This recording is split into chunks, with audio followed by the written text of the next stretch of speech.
Lenovo Vibe P1, and let me show you how to enter here the safe mode on the following device. So at the very beginning, let's start by using the power key.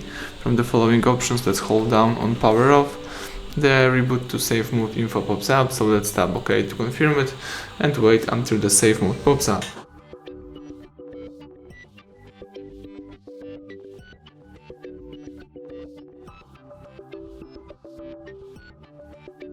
Alright, as you can see, the safe mode pops up in front of you.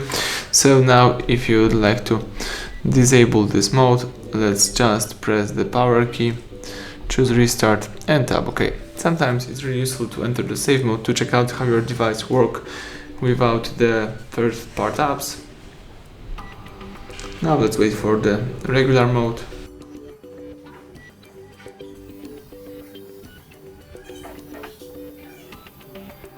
Alright, the home screen pops up, so everything went well. Thank you for watching.